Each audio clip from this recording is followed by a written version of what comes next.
silent.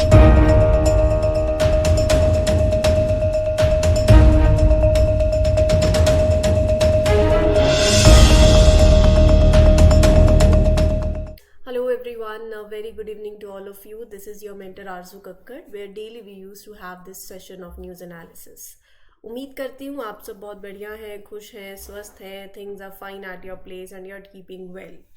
With this, I'll begin today's session and we'll have a look over these important articles that you can see in front of you. तो क्या कुछ है जो हमें cover करना है, मैं पहले आपको इसका एक ब्रीफ बता देती हूँ ताकि you are able to connect further and जैसे जैसे सेशन में आगे प्रोसीड करेंगे तो वो कनेक्टिविटी मेंटेन रहेगी. Global health innovation fellowship basically कैसी है ये फेलोशिप, किसको दी जाएगी, किस रिगार्डिंग है, इसका ऑब्जेक्टिव क्या है, पर्पस क्या है एंड वेरियस अदर थिंग्स हम इसमें पूरा इसको डिस्कस करेंगे इन डिटेल. और ये आपके government policies and intervention GS paper 2 से भी लिंक करता है. ठीक है. सरस्वती सम्मान, अब ये क्या है, कोई अवार्ड है? अच्छा, अगर है तो किसको दिया गया है, इन केस अगर ये अवार्ड है तो. सो ये बेसिकली आपके प्रीलिम्स के पॉइंट ऑफ व्यू से इंपॉर्टेंट है. देन यू हैव एमूर फैल्कन्स, काफ़ी इंपॉर्टेंट. ये स्पीशीज के नाम आपने हमेशा सुने ही होंगे, तो जिन्होंने नहीं सुना है तो भी टेंशन की बात नहीं है, आज आप सुन लोगे.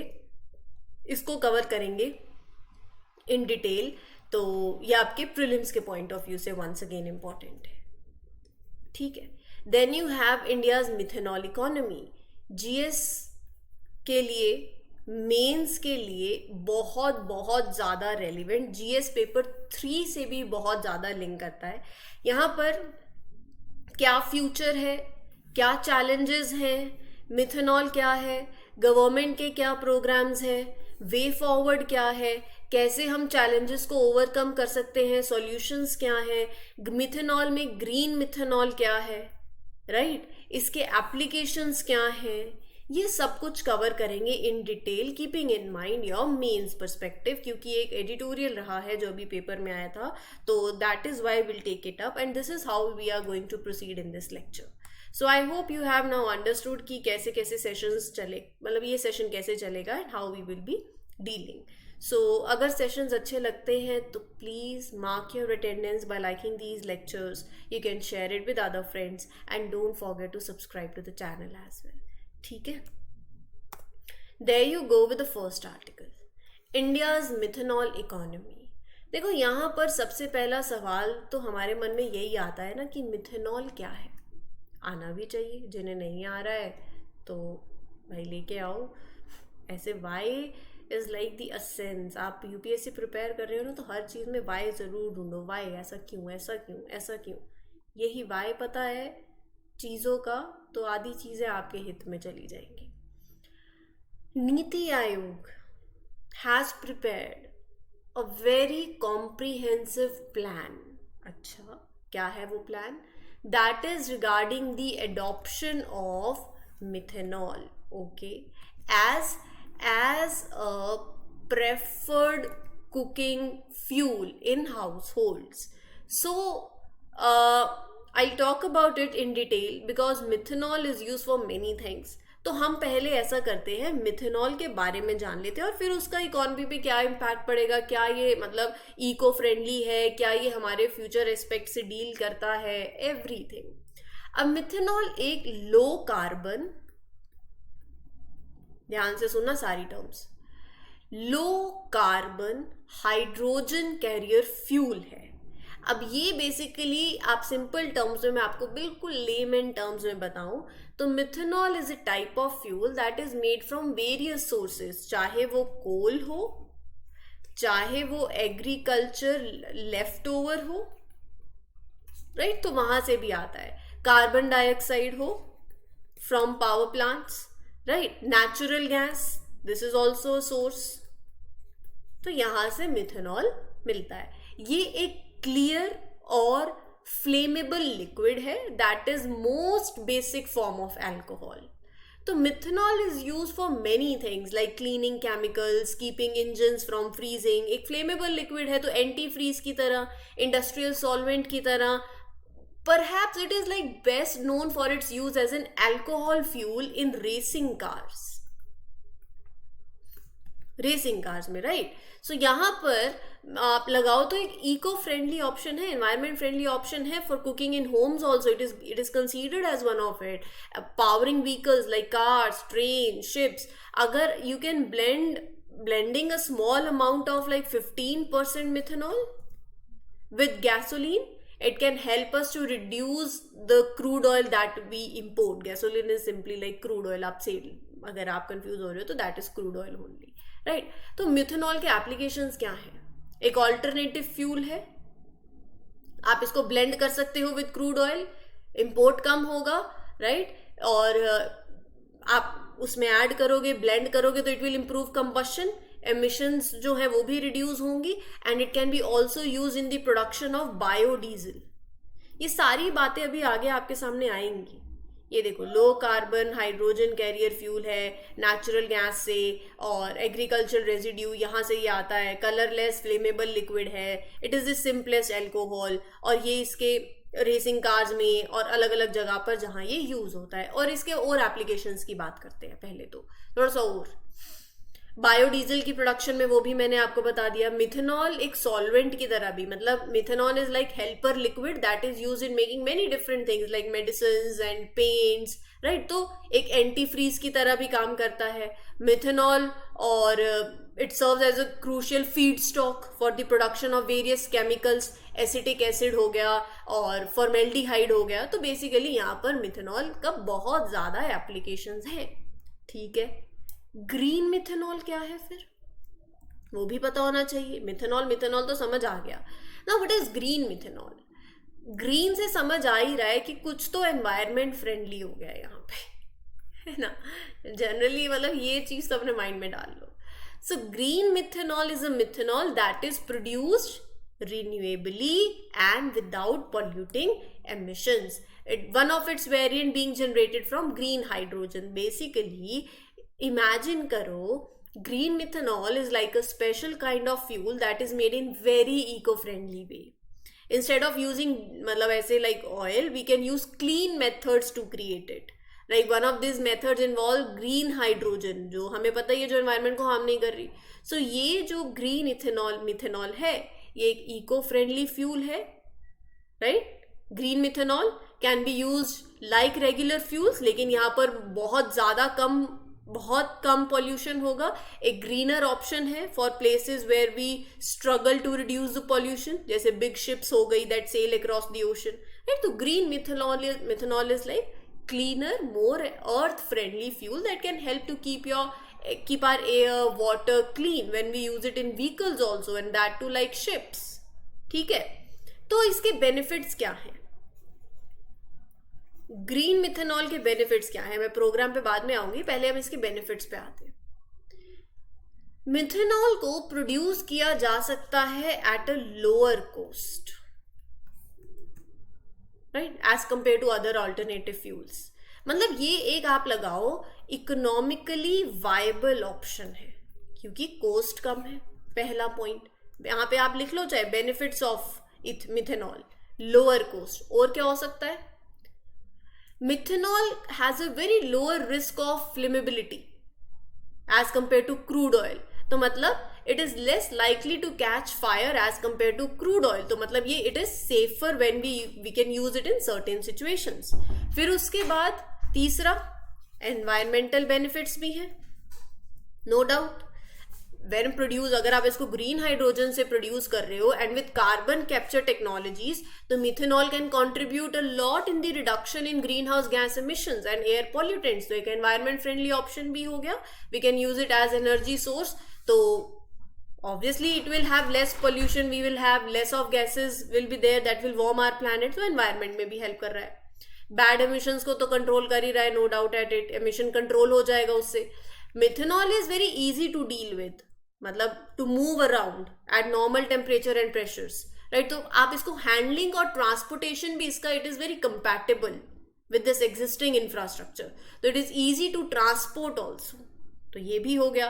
फिर वर्सेटाइल यूज, हम 4-5 तो मैंने बता ही दिए।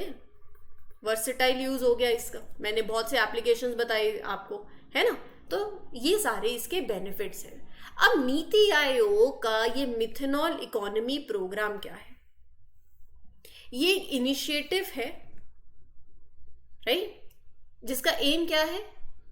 To achieve several important goals that are related to energy, environment and economy, right. अब सवाल आता है कि इस मिथेनॉल इकोनॉमी प्रोग्राम के क्या ऑब्जेक्टिव्स हैं और इससे बेनिफिट क्या होगा? या मेंस में लिखोगे, आप अपने ऑयल के इंपोर्ट बिल को कम कर सकते हो। जो आपकी इंडिया की जो डिपेंडेंस है ऑन इंपोर्टेड क्रूड ऑयल वो कम हो जाएगी, क्योंकि blending 15% of methanol in crude oil, तो आप 15% लेस क्रूड ऑयल इंपोर्ट करोगे। Green house gas emission reduction में इट विल हेल्प, राइट। जो नॉक्स मतलब नाइट्रोजन, सल्फर, जो ये गैसेस हैं ये भी कम होंगी, अर्बन एयर क्वालिटी इंप्रूव होगी, राइट। फ्यूल डाइवर्सिफिकेशन, जॉब्स, मतलब you see methanol can be made from things we already have like leftover coal, trash, तो आप अपने रिसोर्सेज को बेटर तरीके से यूज कर रहे हो। You can use it in vehicles, boats, electricity, even for cooking at home, तो इसकी डाइवर्सिफिकेशन भी हो गई, right. And job creation, methanol economy programme is expected to create number of jobs, estimate लगाया जा रहा है 5 मिलियन का, राइट। ठीक है, तो ये हो गई इस प्रोग्राम से क्या फायदे होने वाले हैं। ठीक है, तो हमारे सामने क्या चैलेंजेस आ रहे हैं बीइंग इंडियाज मिथेनॉल इकोनॉमी? देखो, मैंने आपको शुरू में बताया था कि इंडिया, ये इसका एक सोर्स क्या है? Natural gas, and India has limited natural gas reserves. तो lack of domestic natural gas resource is a challenge, और हम नेचुरल गैस के लिए हेविली इंपोर्ट पे रिलाई करते हैं अपनी डिमांड को पूरा करने के लिए। Natural gas is the most economical and efficient feed stock for methanol production, लेकिन अगर आप उसको इंपोर्ट करोगे तो आपकी कॉस्ट बढ़ेगी, राइट। दूसरा चैलेंज क्या है? High ash coal and low grade biomass. देखो, इंडिया में बहुत abundant of coal resource reserves हैं, नो डाउट, लेकिन most of them are high ash coal, मतलब जिनको मोर प्रोसेसिंग और जो बहुत ज्यादा एमिशन जनरेट करते हैं, तो वो भी चैलेंज है।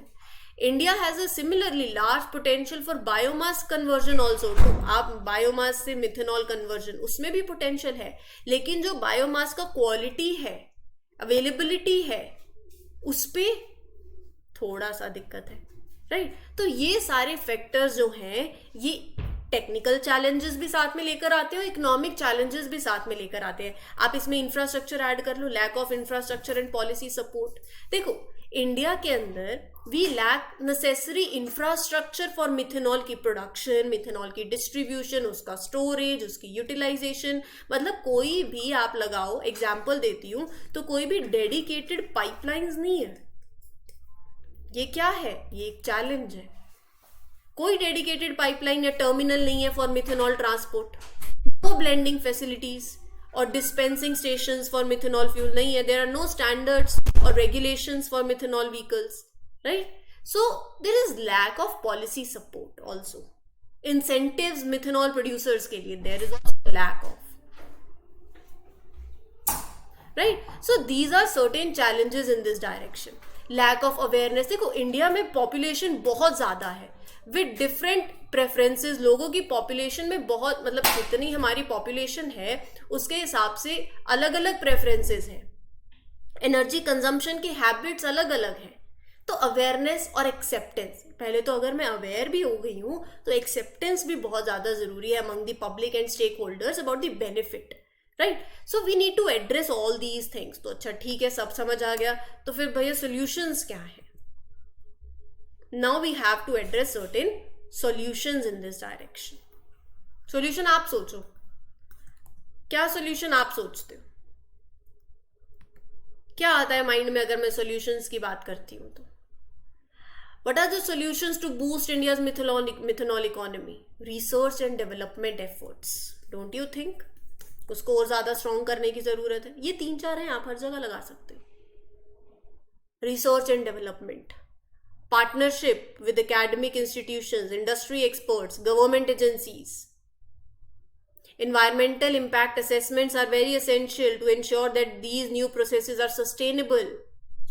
मिथेनॉल को प्रमोट करो एज मेराइन फ्यूल, ये भी हो सकता है. Are you getting my point? Methanol based fuel cells, इसको प्रमोट करो, इन्वेस्टमेंट करो इसमें. तो मिथेनॉल एक रिलायबल, कोस्ट इफेक्टिव और इसकी ब्रॉड रेंज है एप्लीकेशंस की. बस we need to make sure that we have better choices. We have this better choice. We can make methanol a better choice for India and show everyone, right, ki why it is a good idea. Are you getting my point? So these are the things. Teaching everyone. I hope you are getting my point. तो ये जो points है ना, ये directly अपने answer में लिख दो. जो solutions में मैंने points दिए वो directly answer में लिख दो. UPSC में prelims से क्या होगा, मिथेनॉल की applications पूछ ली जाएंगी जो आपने अभी समझ ली है, वो प्रीलिम्स का बेस्ड क्वेश्चन भी हो गया. सो दिस इज हाउ एक पर्टिकुलर आर्टिकल आपके प्रीलिम्स के पॉइंट ऑफ व्यू से भी हो गया है और आपके मेंस के पॉइंट ऑफ व्यू से भी हो गया. सॉर्टेड है. Next, global health innovation fellowship. Recently, Union Minister for Science and Technology launched Global Health Innovation Fellowship. किस लिए? To promote medtech startups and innovators among youth. क्या बात हो रही है? सिंपली पहले समझ लेते हैं इसको. देखो, ये एक स्पेशल प्रोग्राम है that is started by the government to help young people with smart ideas for medical inventions and technology. मतलब एक टीम वर्क एफर्ट है between India and WPIO, world intellectual property organisation. This collaboration will leverage intellectual property, innovation and medical technology to solve local health challenges using global partnership. मतलब क्या? मतलब ये कि ये programme help कर रहा है people, like this program helps people share their smart ideas. और वो smart ideas you can use them to solve various health problems that we face here in India. It's like combining good thinking and cool technology from different places to make health better. Important क्यों है? क्योंकि it is bringing smart and creative ideas. Young professionals, young people together from all over the world, they are coming. They can work as a team. They can share their knowledge to solve health problems. So it's like joining forces to make a very big positive impact on health and well-being. Prelims के point of view से थोड़ा WIPO के बारे में भी जान लेते हैं. 1967 में world intellectual property organisation was created. इसके अंदर करंटली 193 मेंबर्स हैं. इंडिया ने 1975 में ज्वाइन किया. ये क्या करती है organization? It to encourage creative activity to promote the protection of IP throughout the world. ये one of the 17 specialized agencies of United Nations में it is one of it. Geneva में इसका headquarter है. ये क्या करती है, इसके थोड़े से और ब्रॉडर टर्म्स में चले तो it helps to decide on fair rules. It provides a policy forum to shape balanced international IP rules. मतलब IP rules हर जगह के अलग अलग हो सकते हैं, but we need to make sure कि एक बैलेंस. आपके यहाँ कॉपीराइट लग रहा है, वो वाले कहीं कि नहीं ये कॉपीराइट का केस नहीं बनता. हमने इस पे एडिटोरियल्स बहुत किए हुए हैं. तो यहाँ पर एक पॉलिसी फोरम है that make sure that rules are fair, that apply to ideas considering how the world is changing. Right? It offer services that help protect those ideas that move across different countries. यही मैं बता रही हूँ. It maintains the system that helps different places connect and share. So it works with countries, right? To teach them how to use these ideas and creations to grow their economy, society, a cultural development हो सके, right? Then you have Saraswati सम्मान. क्या है सरस्वती सम्मान? Recently Tamil writer, आप इनका नाम देख सकते हो, तो आप इनकी तस्वीर पहले तो देख लो. देखो कुछ चीजें पिक्चर से याद रहनी चाहिए, राइट? तो यहाँ पर शिवा संकरी वॉज प्रेजेंटेड विद सरस्वती सम्मान 2022 for her book of memories Suryavansh, right? Sooryavansham. अब हम थोड़ा सा सरस्वती सम्मान अवार्ड के बारे में जान लेते हैं. So it is given annually, हर साल दिया जाता है. किस लिए दिया जाता है? For outstanding literary work in 22 Indian languages in the last 10 years. Simple बात है. So this award is a very special prize. Every year it is given to the writers who have created exceptional books in 22 different Indian languages over the past 10 years. It is considered one of the most important awards in the Indian literature. Are you getting my point? It's like यार मतलब आप किसी ने बहुत ही अच्छी book लिखी है, that's worth celebrating, so you are celebrating that. You're recognizing. You're giving recognition. So choose the winner. Choosing the winner is a very careful process. तो यहाँ पर it is one of the highest recognition in the field of Indian literature. Selection process एक 3-tier rigorous process है, leading up to a final decision by Chayan Parishad. It was instituted by K Birla foundation. It carries a citation, a plaque and a prize money of 15 lakh rupees. What are the other works by her? See, her literary career spans over 5 decades. She is an author of 36 novels and 150 short stories, 15 travel vlogs, 7 collections of essays, 3 biographies, right? Her 2019 memoir Suryavamsa unfold in 2 volumes, right? So ये कुछ उनके मतलब ये उनके काम के बारे में यहाँ बात करी गई है. The first part talks about her life from being a child to a young writer, explaining like how she grew up and started writing, and the second part dives into her life as a well-known author and all the experience she went through to become successful. Right? Next you have Amur Falcons. मैं उम्मीद कर रही हूँ कि ये articles आपको समझ में आ रहे हैं. देखो, किसी को कोई भी डाउट होता है, you can ask me in the comment section. Right? I'm always there for you and I do read the comments. Thank you for giving such wonderful feedback for these lectures. और अगर lectures अच्छे लगते हैं guys, please do share it with your friends. You can share it with them. You can tell them about these lectures. You can give a thumbs up sign to this session. You can mark your attendance by giving a thumbs up sign. Right? How? Like button है ना, Thums up ऐसे दिखता है, बस उसको जाके click कर देना है, लाइक हो जाएगा. Do share and do let me know in the comment sections also कि सेशंस कैसे लग रहे हैं. रिवीजन कर रहे हो ना, बहुत ज़रूरी है. नहीं कर रहे हो तो ये सब कुछ 1 साल बाद, मतलब पूरा 1 साल का प्रोसेस है, भूल जाओगे. क्या काम आएगा? एग्जाम निकालने हैं, और एग्जाम कैसे निकलेगा? जब चीज़ें माइंड में रहेंगी. माइंड में कैसे रहेंगी? जितना मल्टीपल टाइम्स रिवाइज करोगे. So make sure that you are constantly, basically in this consistent revision as well. Right? Now Manipur Forest Department will carry out a head count of Amur falcons. Amur falcons? It is a small raptor of falcon family locally known as Achaepunia. The bird arrives mainly in Manipur and Nagaland. तो basically ये क्या है, इसके बारे में थोड़ा सा जान लेते हैं. सो ये अपने it is known for travelling long distances. They are locally, जैसे मैंने आपको नाम बताया. सो ये ना, these birds come from places like Siberia, China, मतलब taking this long journey of about 20,000 kilometre to spend their winters. कहाँ पर? In southern and east Africa. ये साल में ऐसे 2 बार करते हैं. Right? So you can see the one way journey via India is about 20,000 kilometre. Manipur, Nagaland में इनका स्टे होता है. कंजर्वेशन एफर्ट्स में प्रोटेक्टेड है. वाइल्ड लाइफ प्रोटेक्शन एक्ट 1972 में अंडर शेड्यूल 4 में इंक्लूडेड है. और hunting of these birds is punishable. Right? Imprisonment up to 3 years, fine up to 25,000 or with bonds. In 2018, Forest Department started a conservation program also to study their migratory route, threat, IUCN status, least concern. Threats क्या है? Illegal trapping, killing during migration, habitat loss कैसे हो सकता है from agricultural practices and land reclamation. ठीक है जी, उम्मीद कर रही हूँ चीज़ें क्लियर हो गई होंगी. ये आपके प्रीलिम्स के पॉइंट ऑफ व्यू से स्पीशीज इन न्यूज से था.